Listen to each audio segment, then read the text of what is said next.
네, 안녕하세요. 학폭톡의 장 팀장입니다. 네, 안녕하세요. 학폭톡의 참교육 변호사 문인곤입니다. 네, 변호사님. 사실 저희가 학폭에 대한 얘기를 하지만 법률에 대한 내용도 많이 알아야겠다. 이 생각을 저희도 영상 찍으면서 많이 해요. 네. 잘못된 생각으로 무고죄로 고소하는 일이 성인들 사이에서 많이 있거든요. 그렇죠. 가장 빈번하게 발생을 하는 게 제가 하는 분야 중에서 성범죄 쪽이 그거 워낙 많이 만연해 있잖아요. 사실 그렇죠. 연예인들 대상으로. 맞습니다. 유명인들 대상으로. 맞습니다. 물론 억울하게 이제 성폭력 피해를 당하신 여성분도 계시겠지만 오히려 좀 부정한 목적으로 이제 돈이라든지 이런 것들을 받을 목적으로 실제로 성범죄 피해자도 아닌데 성폭행을 당했다라고 고소를 하는 경우가 있고, 그런 경우에 간혹 저희가 뉴스에서 보시다시피 무고죄로 처벌이 된 사례가 맞습니다. 빈번히 있고, 저는 무고죄는 정말 처벌도 세져야 되고 무고를 하는 건 정말 나쁜 행위라고 저는 생각을 합니다. 그렇죠. 의도적인 무고는 조금 없어져야 된다. 맞습니다. 하는 건데, 사실 이게 근데 점점 내려와서 학생들까지도 무고죄라는 게 있을 수 있다는 얘기가 많이 들려요. 네. 이거는 무거운 주제이기도 하지만 학폭톡에서 굉장히 많이 들어온 주제이자 이제 질문입니다. 마폭이라고 하죠. 네, 가해자 측에서 마폭을 걸었다. 근데 우리 아이는 그런 적이 없다. 이거 무고죄 안 되냐? 이런 질문이 굉장히 많이 올라옵니다. 그래서 오늘 그 부분을 주제로 좀 말씀을 좀 드리려고 하는 거고요. 실제로 생기부에 기재된 학교폭력 선도조치 기록이 이제 점점 강화돼서 대입에도 반영이 된다고 말씀드렸지 않습니까? 그렇기 때문에 이제 마폭 문제가 심각하게 된 이유가 이러한 조치 수위를 낮춰보려고 합의 용도로 걸어버리는 경우가 있고, 아니면 이제 정당방위였다 이런 식으로 주장을 하기 위해서 마폭을 넣는 경우도 있어서 어떻게든 감경을 받으려는 목적이라고 할 수 있겠습니다. 얼마 전에 뭐 추적 60분 보셨는지 엄청 모르겠지만 강하게 나왔죠. 가해 학생을 대리할 때 일부러 일기장 등의 증거를 만들어서 마폭을 걸어버려라. 이런 식으로 이제 그건 정말 잘못된 방법이지만 그렇게 하는 경우도 있거든요. 그래서 정말 좀 이 이슈는 심각하다고 볼 수 있습니다. 네, 정말 그거 보고도 좀 깜짝 놀랐는데, 근데 사실은 이 학생들 간의 관계에서 청소년법도 있듯이 청소년에는 무고죄가 없지 않나, 사실 상식적으로 이런 생각도 들 수도 있거든요. 근데 과연 만약에 나중에 신고를 하고 무혐의를 제가 받고 무고죄로 그 사람 고소하는 방법이 있잖아요. 근데 그럼 학폭도 가해자를 무고죄로 다시 한번 고소도 할 수 있고, 이런 것도 있는지 좀 궁금하긴 합니다. 일단 간단하게 기본적인 것부터 설명을 좀 드리면, 장 팀장님을 누군가 형사 처벌을 받게 할 목적으로 누군가가 장 팀장한테 맞았다라고 이제 받은 적도 없게 그렇게 한다면 그 사람은 무고죄로 처벌을 받게 됩니다. 맞습니다. 그런데 학폭의 경우에도 이제 이게 이제 적용될 수 있냐의 문제를 이제 질문을 많이 좀 주시는 것 같아요. 학폭이 의결에 따른 어떤 교육장의 선도 조치는 형사 처벌이 아니지 않냐. 그렇죠. 누군가가 뭐 피해 학생을 허위로 마폭 신고했다면 이게 무고죄가 되냐. 혐의 없음이 나오더라도 무고죄로 고소는 안 되지 않냐. 이런 것들이 많이 올라오고 질문도 많이 주십니다. 결론만 말씀을 먼저 드리자면 학교폭력의 허위 신고자를 형법상 무고죄로 고소할 수 있습니다.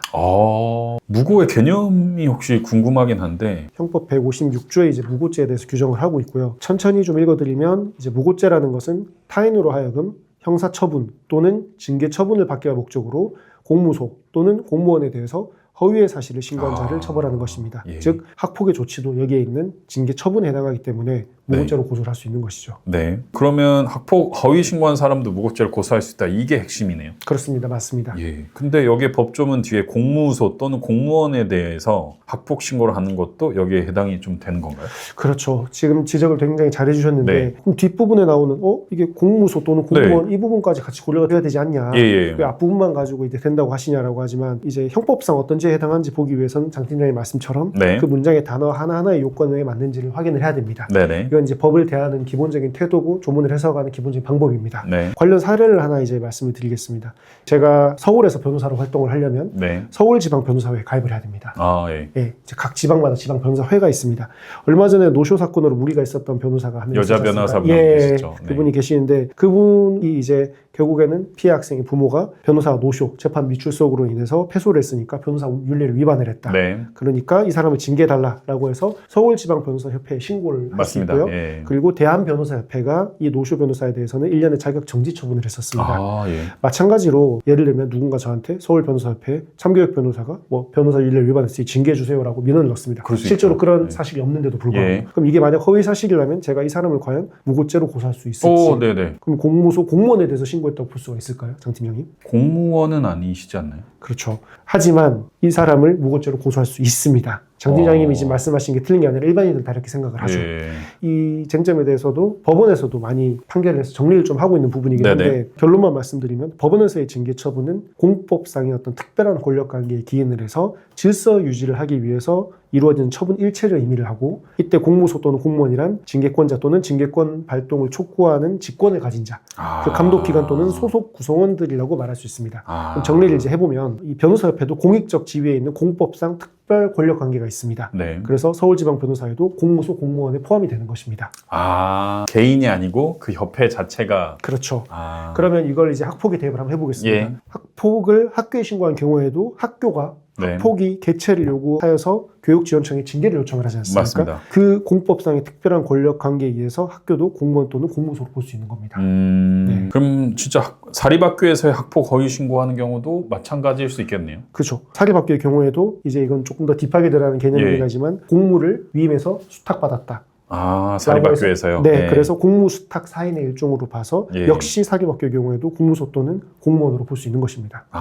그렇군요. 그럼 공립, 사립 전혀 문제 없이 무고죄로 가해 학생을 신고할 수 있다? 맞습니다. 결론은 무고죄가 된다. 학폭을 허위 신고하는 경우에도 무고죄로 형사상 고소를 할 수 있다라는 게 이제 포인트고 이게 왜 무고죄가 되는지에 대한 법률적인 설명들을 오늘 제가 이제 좀 해드리는 시간을 가졌던 것 같습니다. 그리고 최근에 이제 학폭독에 상담이 오신 분입니다. 근데 이제 이분이 쭉 사례를 설명을 해주십니다. 해주시는데 이 무고라는 건 말 그대로 없었던 어떤 허위 사실을 얘기를 해야 되는 부분인데 맞습니다. 이 무고죄가 사실 인정되기가 상당히 힘듭니다. 왜냐하면 상대방이 아예 없었던 얘기를 하는 경우는 잘은 없습니다. 다소간의 허위나 과장이 있을 수는 있지만 그것만 가지고는 이제 사실 무고죄가 이루어지진 않거든요.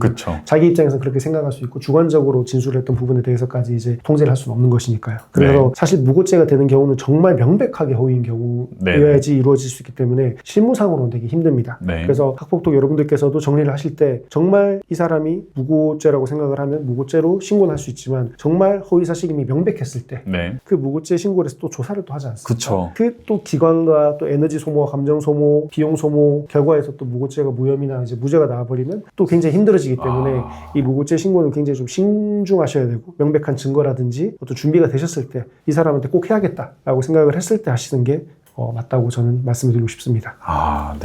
오늘 이렇게 무고죄에 대해서 사실은 되게 추상적으로 알았는데 구체적으로 명확하게 좀 답변해 주셔서 감사합니다.